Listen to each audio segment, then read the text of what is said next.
I know that if I can bear through the challenging parts, that this will pay off. This podcast is brought to you by Andersen. So what do you actually know about the windows and the doors that you're putting in homes? We know our experiences with them, right? We know the spec sheet, what the sales rep tells us, but do we know how well they're made? Well, we get a first-hand look at how Andersen makes 100 series windows in Arizona. Let me tell you, this is the real deal. The material, the design, the technology, the insane precision that goes into every single window. Their entire process has backups and checks to ensure everything is done the right way. With their system, you can see how they're able to offer such a high-quality product at such a compelling price point. But seeing is believing, so watch our Andersen 100 series facility tour at andersenwindows.com. And I believe that they just announced they are making 100 series triple pane. So check that out as well. That's a big deal to be able to get a 100 series window in triple pane from an efficiency standpoint. So check that out as well. This podcast is also brought to you by Buildertrend. Every builder knows the best insights don't always come from books or webinars. They come from talking shop with the people who've been there and overcome the same challenges that you've faced. And that's the idea behind the community by Buildertrend. It's an online space where builders, remodelers, and specialty contractors connect, share real-world strategies, and get answers from people who actually live and breathe this industry. And here's the kicker. Access is exclusive to Buildertrend users only, which means when you sign up for their construction management software, you're getting plugged into a network of peers who are raising the bar in construction. So don't miss out. Schedule a free demo of their platform today at buildertrend.com/MC demo, and then join their community where the growth begins. This podcast is brought to you by Harnish. You guys know that Modern Craftsman has never just been about building houses. It's about building people. It's about the conversations, the one that make us better builders, better leaders, and better humans. And this one's special. We recently dropped the Founders Tee for a second time. It's a limited run, and honestly, it's more than just a t-shirt. It's a symbol of what this community stands for: craftsmanship, respect, accountability, and the drive to do things the right way. If you've ever found yourself in these conversations, if you've ever felt this podcast represents who you are and what you believe in, then this shirt's for you. The order window is closing very soon, so grab your Founders Tee and wear it like you wear your work, with pride, because this isn't just our story. It's yours too. So if you guys have listened, or girls have listened to this podcast, found any value in it, and you want to support what we're doing, you want to support what Harnish is doing, go on to moderncraftsman.co, and you can go to the shop tab and find this shirt there. It's a really great way to support what we're doing, to help us out, to help Harnish out, and a simple thank you for the podcast and all the effort that goes into it every week. So go check that out. Grab yourself a t-shirt. Grab your loved one a t-shirt too. A nice early Christmas present or holiday present. All right, guys and girls, thank you. This week on the podcast, I want to take a quick step away from tools and business. I guess it's a little bit of tools and business, but talk about something that we don't always have on our schedule, but I feel it's always lurking. I want to talk a little bit with you about mental health. I think this time of year it starts to get dark early. It's the holidays, the emotionally seasons. And physically. Yeah, it's the holidays. The seasons are changing.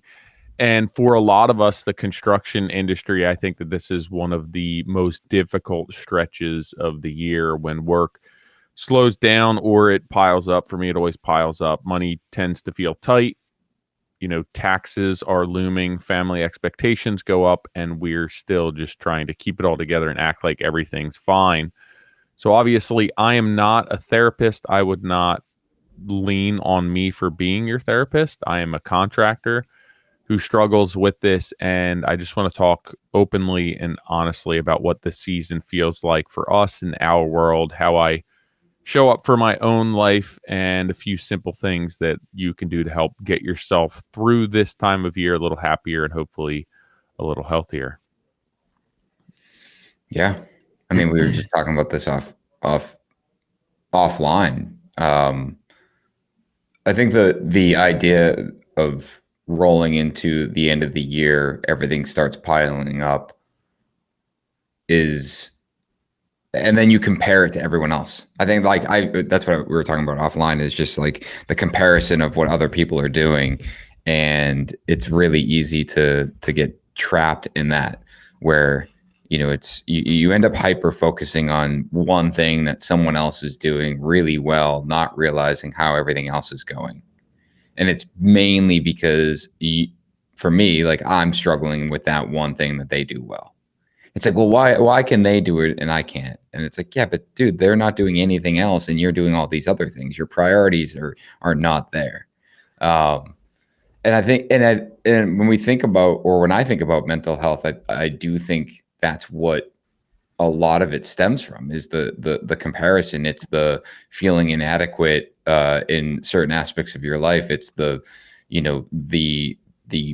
piling of stress.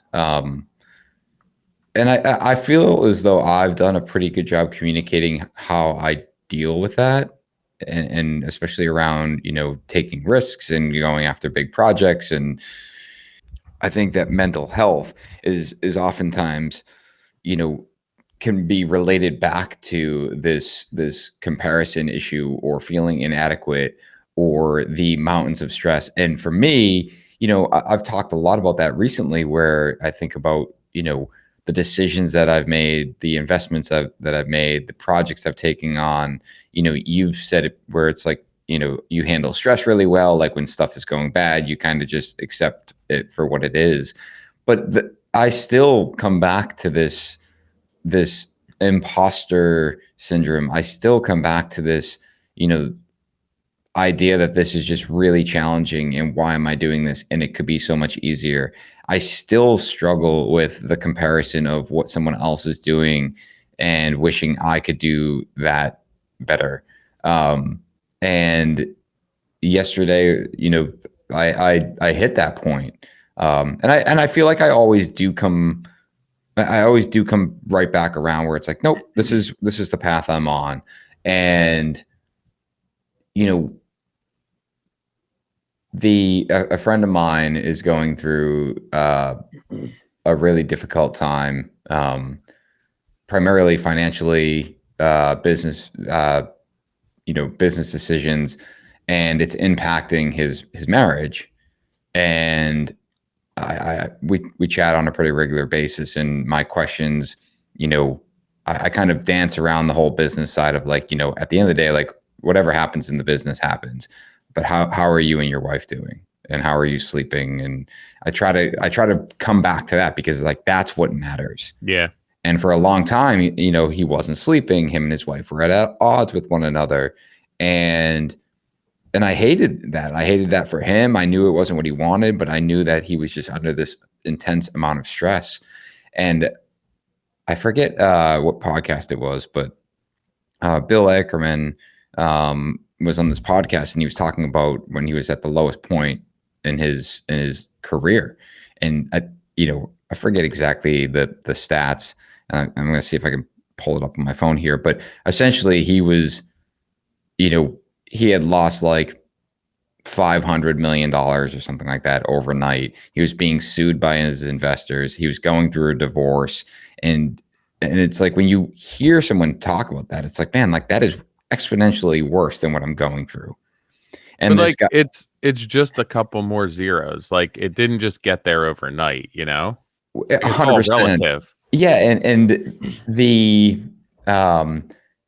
your point about it's just a couple more zeros is so true, because it's exactly that. And separately, I heard something yesterday when I was driving home, and it was talking about how a gentleman puts a $20 bill on the table, And he's like, what do you think that $20 bill thinks about you?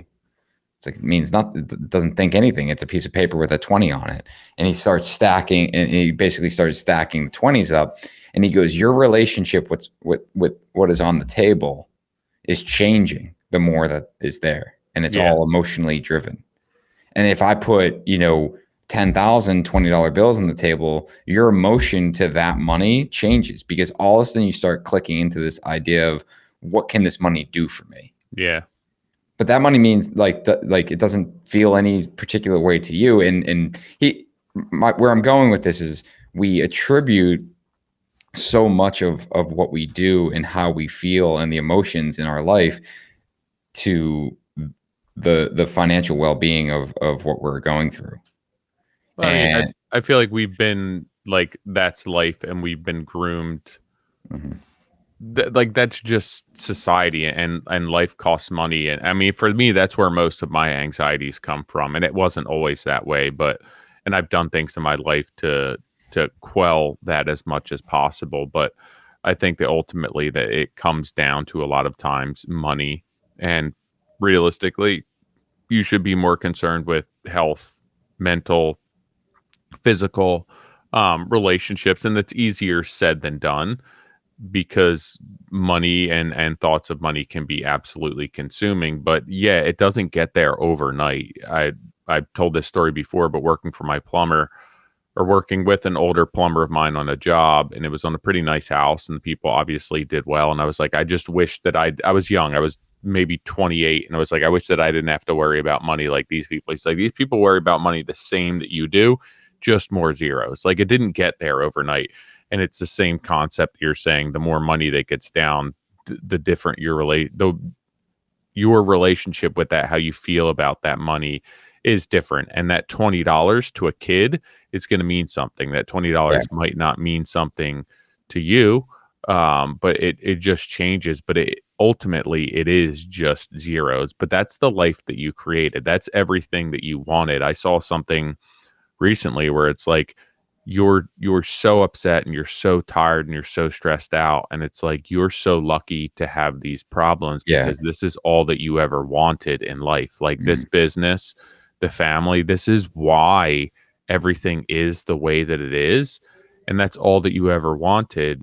And now, like, it's a blessing to have these problems that you right, do. There's a lot of people who wish to be in your position, but we often look at the bad and not the good side of it, and what we're doing, and the opportunity we have. And I mean, it's tough. I think it's it's really tough for all of us. It's tough, I think, especially in this industry, because we're supposed to be these contractors, and strong and tough, and we don't break. And admitting that things aren't going right, or failing, I think, for us, is obviously a huge hit to our business, but also our ego, where it's like, we just can't admit that we don't have it all figured out, or that we're struggling. um and I think that this industry is especially conducive to that, for many reasons. Like, work's always feast or famine. There's so mhm, many issues on a daily basis. There's not a lot of systems, there's not a lot of standards. It's tough work. It's tough to hire people. It's getting more and more expensive. It's physically demanding work, and I think that a lot of that contributes to, at times, like, really good, a really great lifestyle. But at other times, like, when it's good, it's great. But when it's not good, it can be really, really tough. And I think that's where a lot of people struggle the most, and they get in over their heads, and they don't have enough people in the industry that they can lean on, that they can talk to. And I think that that contributes to a lot of the mental health issues that we have within the industry. But I think most of them come from money. Like, yeah, when you hear about it, when you think about it for yourself, it's when things are tight, when taxes are due, this time of year, when you're closing a job out and there's not enough money left in the budget to close the job out. Like, that's what creates stress for us. yeah. I mean, I want to go back and just correct myself. So he was on the Lex Friedman podcast. Bill Ackman, not Ackerman. Ackman had a $4 billion loss He had lost $4 billion, followed by another 400 million that he lost on a Netflix investment. But what he talked about on that podcast was returning to his core principles. But what I really appreciated was he said he focused on daily progress, where every morning he woke up and he says, I'm just going to make a little progress today. And when you hear, like, again, when you hear that, it could be $4, $400, $4,000. It just the ability to kind of return back to, you know, your core principles and understanding that, how do I just be a little bit better than I was yesterday? And it's so much easier said than done. Like that's just the fact of the matter. The stress that comes from the pressure that we put on ourselves. You're absolutely right. Where it's, well, how lucky you are to be able to put that pressure on you. And like maybe that doesn't help, you know, like that you're being ungrateful, but it is the truth, and you're being presented with opportunity for progress every single day. And to me, I've learned over the years, like I just know that this time of year, regardless of how busy or how slow I am, that this time of year is tough for everyone. Like daylight savings time, if you're on the East Coast, absolutely blows. Like it starts getting dark at 4 o'clock, which for me isn't great. Like it just feels like you can't get anything done. It feels like the day ended. I don't love it being dark so early. It's starting to get cold. The holidays are coming up. Like for this year is an especially challenging year for us, with Rachel's dad passing away and trying to navigate what that looks like from a family basis, what we're going to do for my wife, my mother-in-law, my kids. The I don't love winter that much as I get older.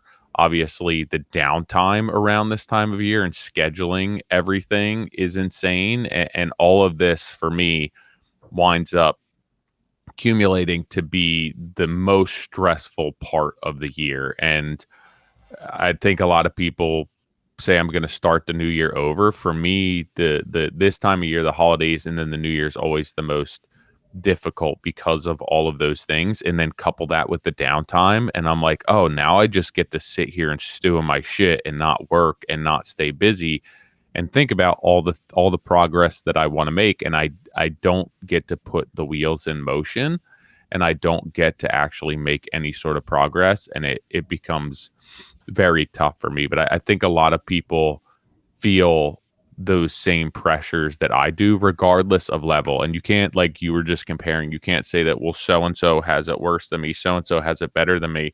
It's the same. Like it's the same for everyone. It's just it's the standard that they created. And just because you're worrying about $10 million, there's somebody who's worrying about $10 billion, and there's somebody who's worrying about $10,000.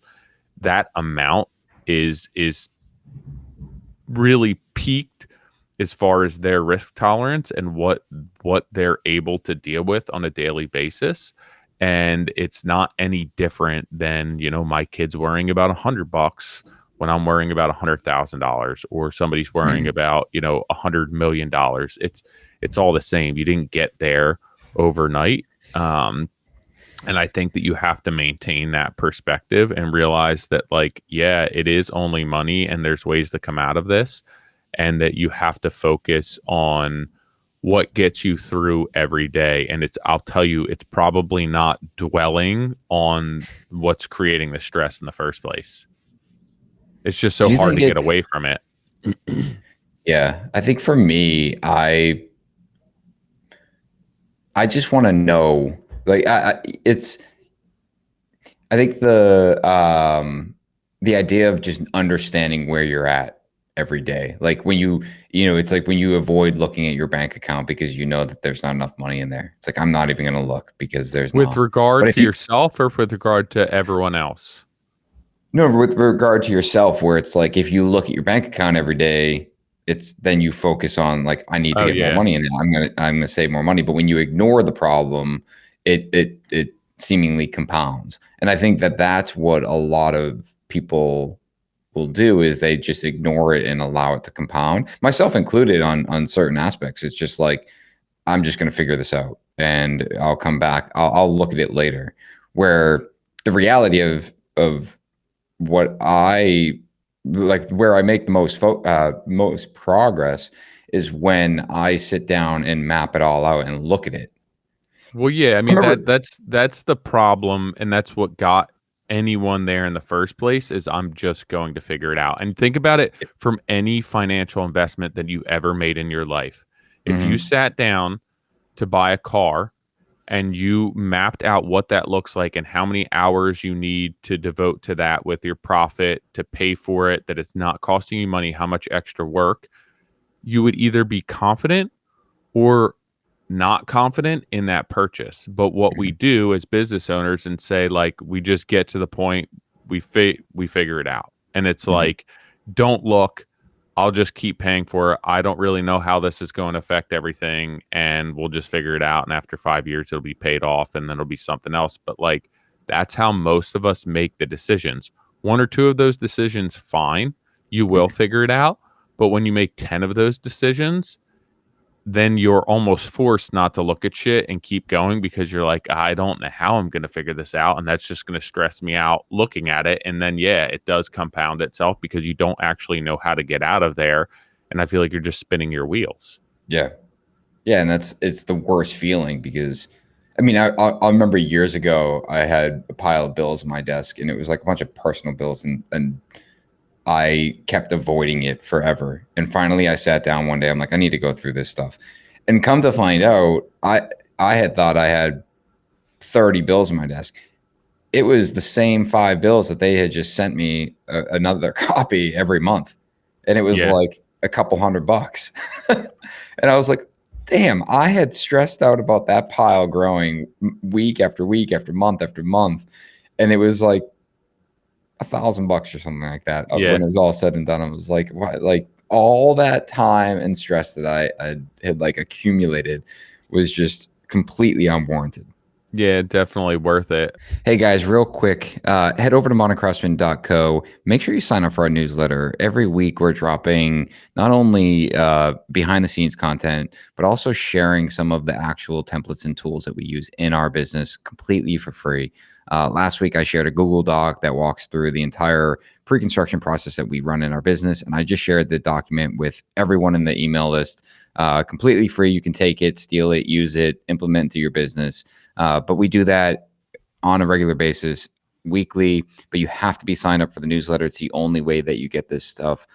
So head over to moderncraftsman.co, sign up for the newsletter, and then keep us posted on what you think. If we're sending you emails, it's coming from Tyler or I, and we want to hear what you guys think. If you have questions on what we're sending you, if you have feedback, hit that reply button, get back to us.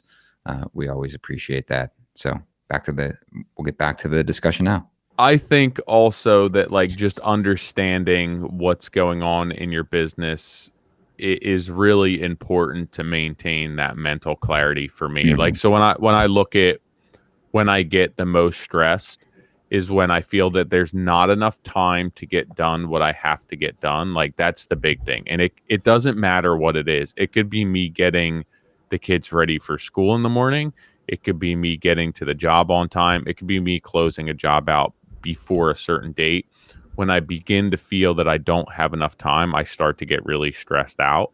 And it creates a lot of anxiety for me. Financial pressure creates a ton of anxiety for me. When I start to just dwell or, like I say, mentally masturbate about an issue that I'm having, that it's like I just get stuck on that. And it's until I figure that out and until I get that licked, I can be very irritable, stressed out. So, understanding what type of things for me like push those buttons and initiate those feelings and then controlling that or talking myself down off of those ledge, just being, I guess, having like a lot of clarity and mental inventory of what's going on in my life, in my business, so that I don't get to the point where I feel absolutely overwhelmed, Hmm. because then I can't, I have a really difficult time shaking that because my brain doesn't turn off. I don't know how many of you guys and girls can relate to that, but like when I have something that's bothering me, like the story I told when we went and walked your job and there was an issue and you just like ate dinner afterwards, like I wouldn't be able to shut that off and I wouldn't be able to eat. I don't have the capacity as a human to just be like, oh, here's a problem. I'll just turn my brain off right now. Like it just stays with me. And that's why, like, even with Rachel's dad, seeing him sick, I don't know how you get up every single day and face that and accept that and not just be the only thing that you think about for 4 years. Like, I just don't understand how you do that. So, controlling that to the best of my ability and foreseeing potential issues and then just managing the amount that's on my plate financially, from a work perspective, from a relationship perspective, like how much of me there is to give around to give around to everyone, and ensuring that I'm protecting myself, because ultimately that's going to protect my family and create like the best relationship with friends, with clients, with my family, and with myself. Just controlling all of those things. Yeah. So to like this time of year for me, and I talk about this, usually it's around the new year, because I'm sitting at the lake from after Christmas until the new year without work, thinking about all the work that I have to get home to, and I'm not enjoying my time off, and I'm thinking about all the crappy food I just ate and the lack of exercise and not riding my dirt bike and not doing anything from the business. And then it's tax season and I just get super stressed out and I'm like, I just want to go home and do something and work. Um, so I know that this time of year is especially tough for me. There's a lot going on. There's families, again, daylight savings time. So there's a few things that I need to ensure to make sure that I'm the best version of myself to get through this. And I feel I've been getting better at that every year, but it's just positioning myself and understanding what those triggers are that get me worked up and trying to steer clear of them as much as possible. And I mean, I'd be curious to hear. I know that you, like, from a perspective, have more on your plate than I do. And I'm not just saying financially, you have a bigger company, you have more kids, you take on more intentionally, you own multiple businesses. But what do you do to keep yourself waking up every day, putting your best foot forward, and just maintaining some sort of peace in your life while it feels at times that things are unraveling? I don't know, to be honest, because I don't think right now I've had the time to take a break and reflect on that and just like bring peace. I feel right now I wake up every single day because if I don't, then the world stops, like in my mind. It's And funny though, because I think most people, when they get that way, don't wake up. Like, you're um, almost using that as your motivation to keep going, where I think a lot of people get to that point and they're like, I just want to give up. Like, I don't want to wake up. I don't want to face all this. yeah, I mean, into the worst extent of like suicide, Yeah. which is, that's the worst outcome here. um, and I don't, yeah, that just like that's never been in my mind. It's not like that doesn't seem that is never. I've never had a thought where like that would be a better situation. Instead, I think I have this fear of letting people. I definitely have this fear of letting people down, including myself. I think I'm constantly in this fear of like letting people down and not delivering on that, and that is not a great quality to have, because what happens is I end up taking on too much and saying yes to too much, and then I get super spread out. And there was something recently that someone asked me to do, and I was like, yes. And I end up canceling them on last minute, canceling on them last minute. And I remember sending that message feeling terrible. But when they said, hey, no problem, it's not a big deal, I was like, thank God, because I didn't want to do it. Yeah. But I had said yes because it seemed like the nice, right thing to do. And and even recently, I took on a smaller project, and my team basically pulled me aside and was like, Nick, like, you got to walk away from this. Like, you got to go back and be like, you can't do this. And I was like, why? Like, it shouldn't take that much time. He goes, and Julian was like, Nick, your time is spread so thin, and we have this amazing opportunity over here that I need you to focus on. Yeah. That is like important for the business. That is not. And then it's in the personal life as well, where it's like, we're investing into 45 White Oak. It's the biggest project we've ever done. We need to sell it. And it's like, you can imagine what has went into that in terms of financial capacity and just personal time. And it's, until that sells, it's basically like we've deployed everything, waiting for everything to come back. Yeah. And so but then other things come up again, end of year, holidays, taxes. It's like all of this starts compounding very quickly at the end. And pair that with the end of a 10 million plus, or, at this point, a $12.5 million house that we're selling, all of that pressure, coming back to your question, is just, there's nothing in my mind that says, oh, I can just stop and it will be okay. Yeah. And that's which is contradictory to what I've said in the past, where it's like, it would be easier just to stop and allow it to all just unravel and fold. But that's, in some senses, yes, but I'm prioritizing my reputation, my relationships, my pride right now, because these are all things that I have convinced numerous people that we can do. Sure. And it's my responsibility to uphold, it's like being a good partner in business, right? To you, or to Ken, or to Doug. It's like, at the end of the day, we're some sort of percent owners of the same business because we're partners. Are we truly putting 50% effort in it? And when I'm not, I feel responsible to that. And I feel indebted to the fact that, hey, Tyler's been carrying all the weight here. I need to step up, and since last month I was at 10%, I need to be at 90% this month. Yeah. And that's what I think that's what really has gotten in my head, is that I need to live up and deliver on what I promise people. But I also very intentionally need to protect my time more, and not just be so willing to grab onto everything, which is a very difficult thing, because an example would be yesterday, the Harvard graduate program for architecture asked if they could come see White Oak. Mm-hmm. And I was like, absolutely. They asked me to speak a couple months ago. I spoke to the class, and then 18 students show up. And it's, on one hand, you could be like, Nick, that's just a waste of time. You have so many other responsibilities. But where I go with this is like, but that's the community that's a great community to get involved with. Those are students that want to be inspired by architecture, and we're building an inspiring architectural home. They also go to Harvard, so they may have someone that wants to buy the house, or in the realm of in that network of people that could afford to buy this house.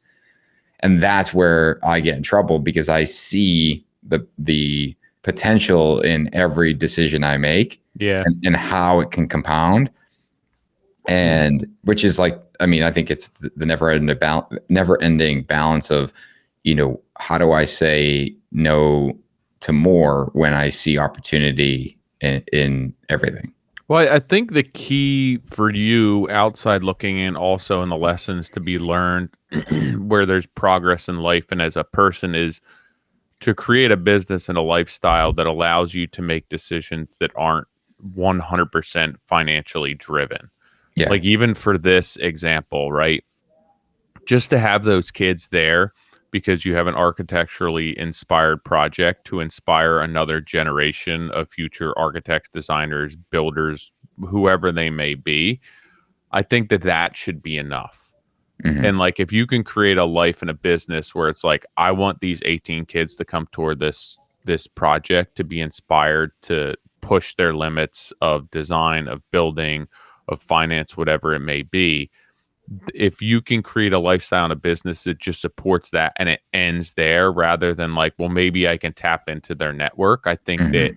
it you don't ever expect anything on the back end. Like there's no inkling of disappointment if nothing comes from this, where You're it's right. just like I'm inspiring kids.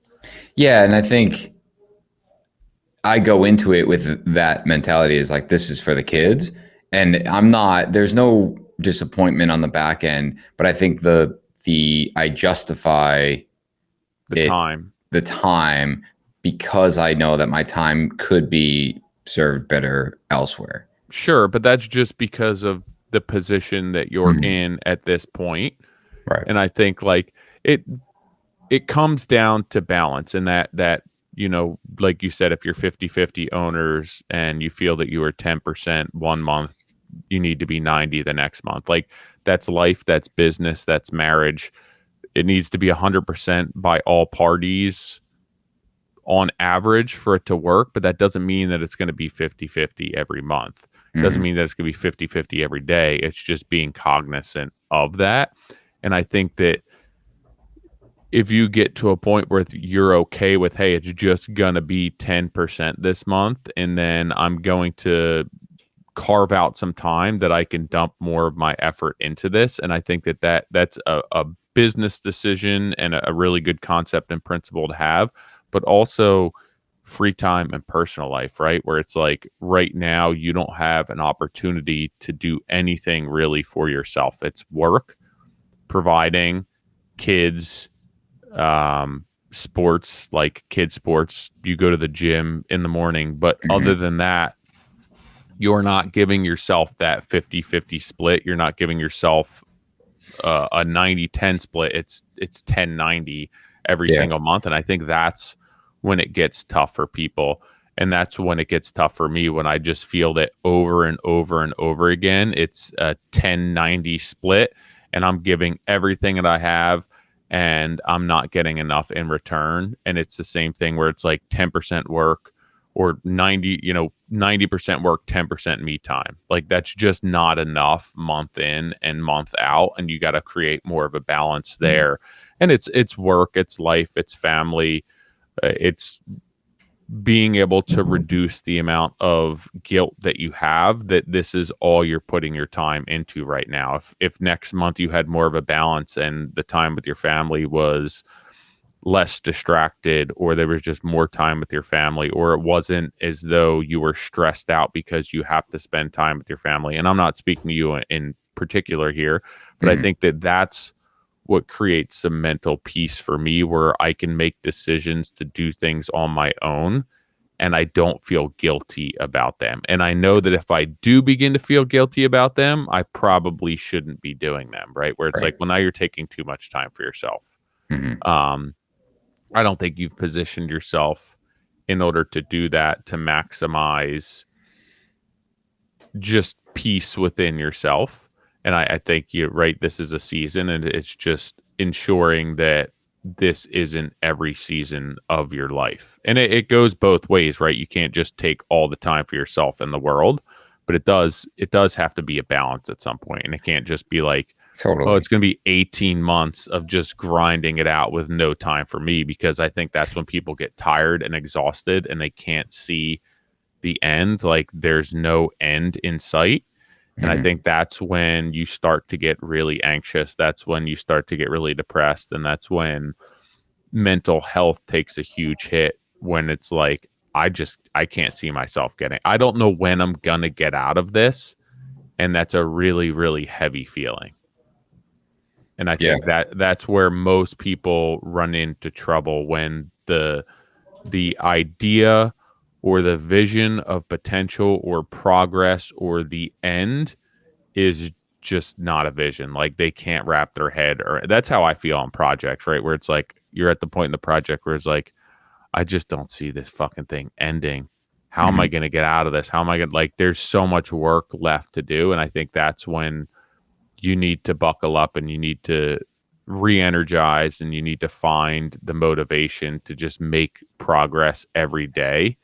and you'll realize that, like, yeah, you're going to keep checking things off and you'll get through this, and it may not be as easy as you want it to be, but you will, and then you learn from it. You don't make the same mistakes again.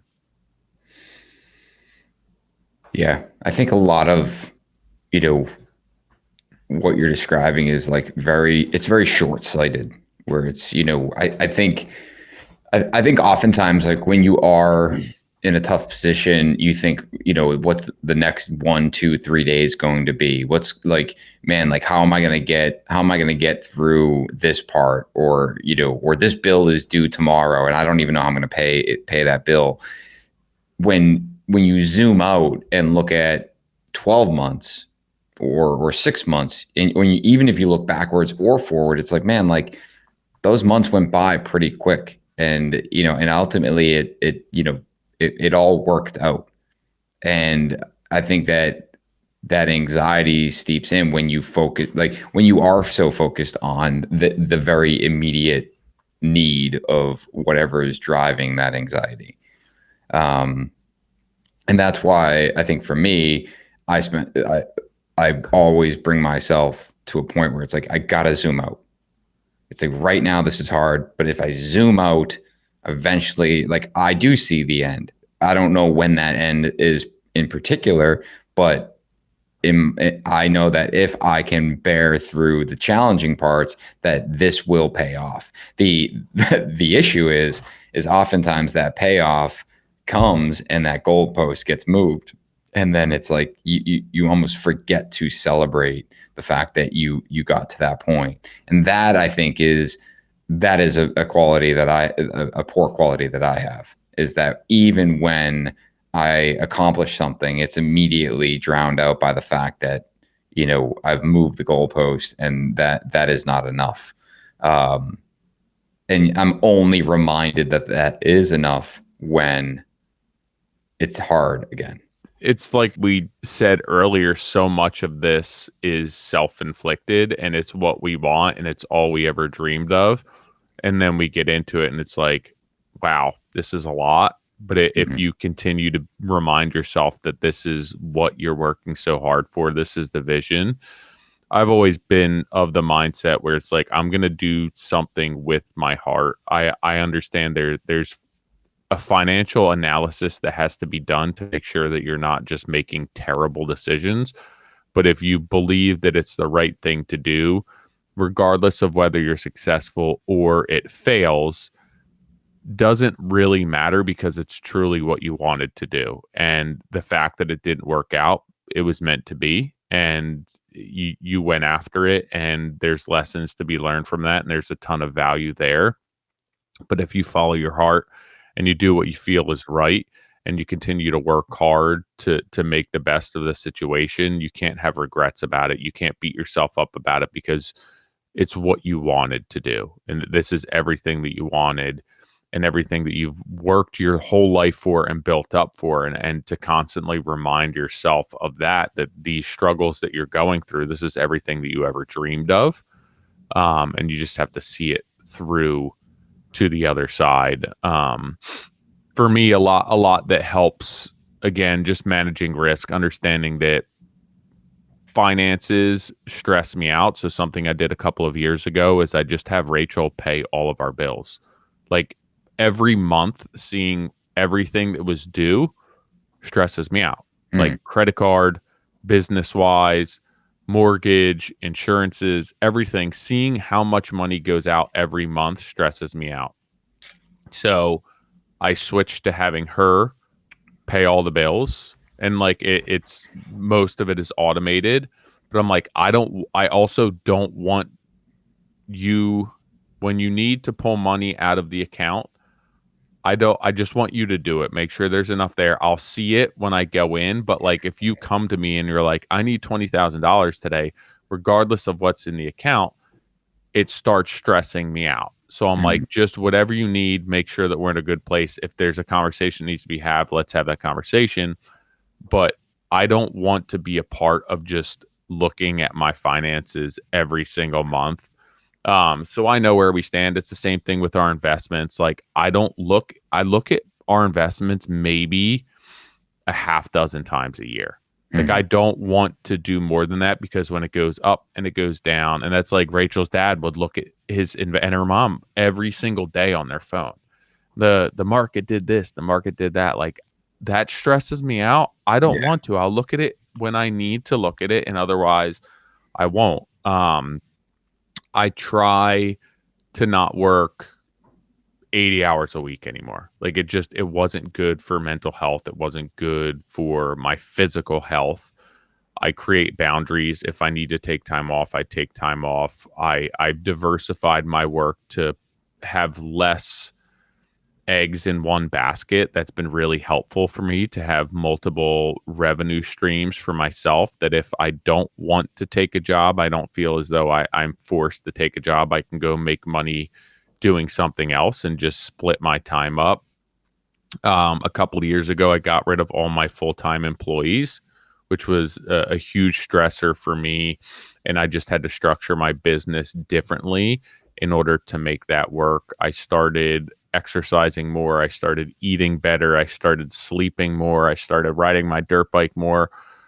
I started just trying to be more present at home and help with my kids, coach softball.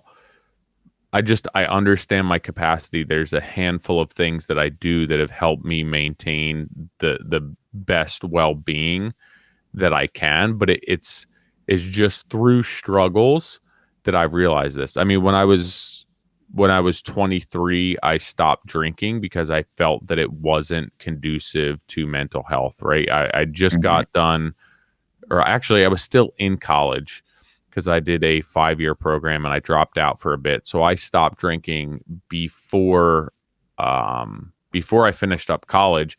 And so much of that was I had just severe anxiety about graduating, having a job, landing the internship, about what I was going to do for the rest of my life. And then I was going out, we were partying, and it was, multiple nights a week. In college, your friends ask you to go out, you do it. I was stressed about money, what I was going to do with my life.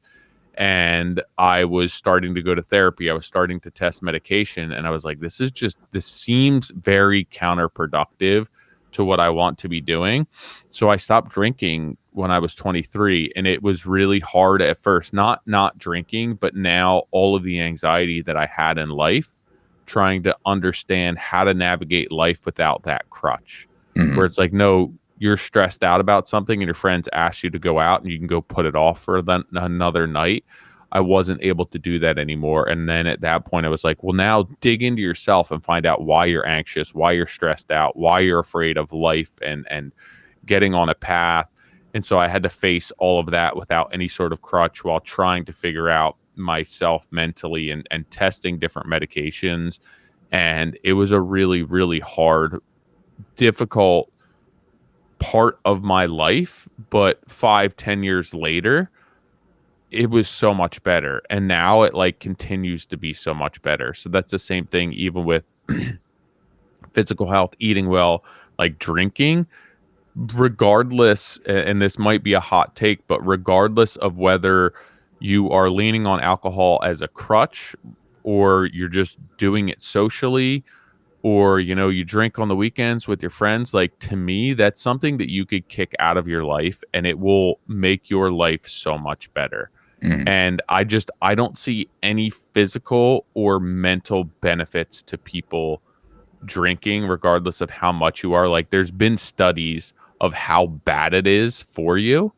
And I guess you could make the argument where, like, chocolate's not good for you, but if it makes me happy, then fine. Like, but to me, if you think it makes you happy, like, there's a negative physical aspect of it that's actually making it worse for you. And that's something that it's like, hey, if you feel that this time of year is tough for you, like, don't drink throughout the holiday season. Mhm. If you're going through something in your life, like, don't drink right now. Try and get yourself sorted out. Go out and walk every single morning. Start to eat better. Don't go out to eat to restaurants to eat. Like, there's simple little things that you can do to get yourself on track and just feeling better. And they may not seem as an easy decision, but you have to try something to get yourself out of whatever funk that you're in. Yeah, rather than masking it and just ignoring it for a short period because it just fuels that anxiety. Yeah, and I don't think you have to have a drinking problem to stop drinking. No. I would challenge people to try and stop drinking for a month or 2 months and just see if you physically feel better or mentally Mm. feel better. Because I know a lot of people that when they find out that I don't drink will say, "Hey, well, I did this 30-day challenge where I didn't, and I slept better. I lost a bunch of weight. I wasn't as anxious. Like I had more money." So many benefits to it where I'm like, well, if you felt better for a month doing that, why did you start back up again? And I think that everyone who I've talked to that said that they cut it out of their life and just focused more on their physical health, I've never had one person say that it was a bad decision for them. Most people are just like overly ecstatic about how much better their life is once they made some changes. And again, that's not saying that anyone has a drinking problem. It's just I personally feel it's terrible shit to put in your body from a health perspective. Hmm. Um, but yeah, I feel like there's a ton of little things that you can do just to get yourself out of this. I think you can talk to people. You can go online and you can have therapy online if you're uncomfortable with that in person. You can reach out to friends, coworkers, email us. There's an entire network of people out there that are willing to have a conversation with you, talk. You're not alone.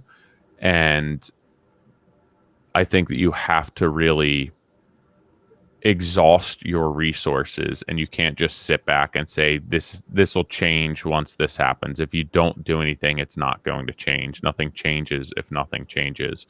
So those are just a few things for me that help me get through this. Just do things for myself, maintain a physical well-being, exercise, do what makes you happy, continue to make daily progress, or just little things that I think help me get through and just not dwelling on the problems that I have, just trying to be as positive as possible and get rid of the negativity in my life. Yeah, I mean, the 1% better every day, improvement every day. It's just, you know, I feel like I've been repeating that a lot with my team, with myself, and it's just, and again, going back to Bill Ackman, it's just like, how do I improve just a little bit today? You've realized the compounding effect of being 1% better every single day makes a huge impact.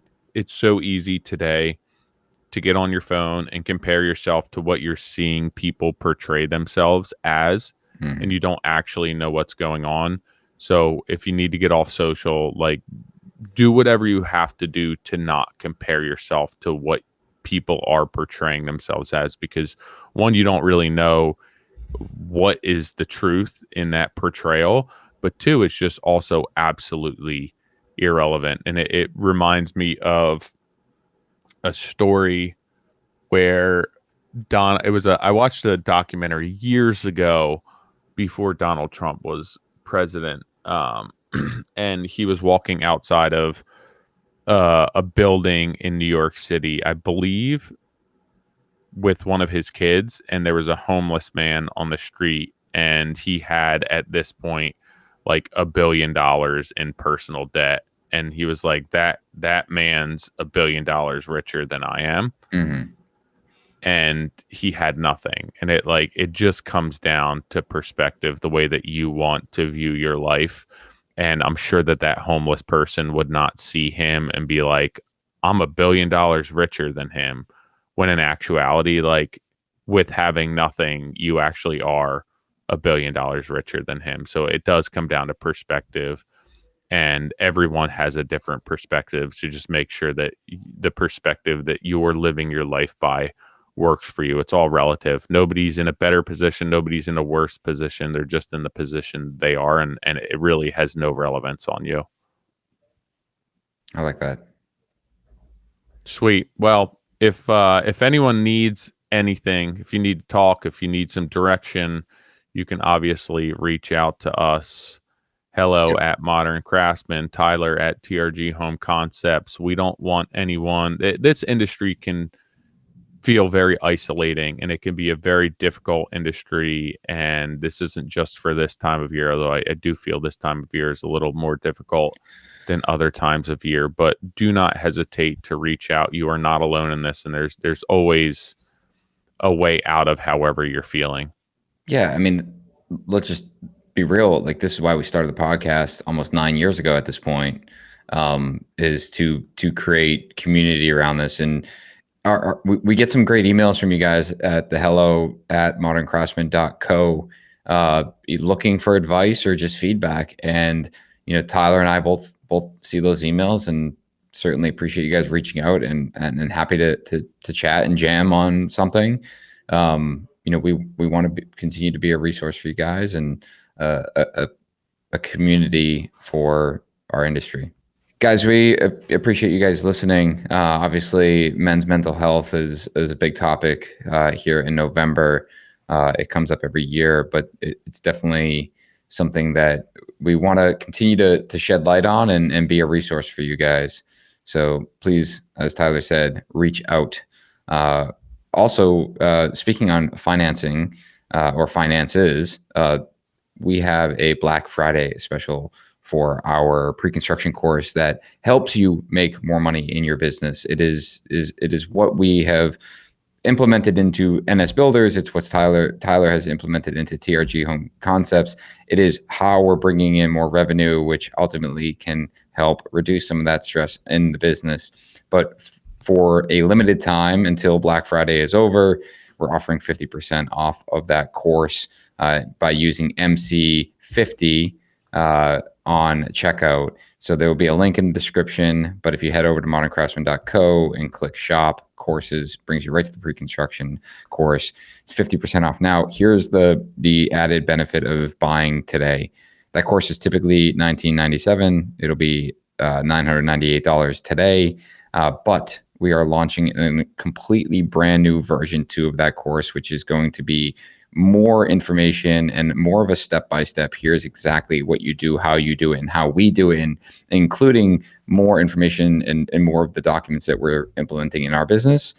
And that will be version 2. And if you sign up and you are enrolled in version 1, you will automatically get version 2 for free. So we're expecting that the value of that version 2 will be higher. So if you buy before Black Friday, you're getting it at 50% off for a single course, and then getting the second course for free. So I think it's a pretty good deal. Make sure you grab it before Black Friday is over, and we'll see you guys next week.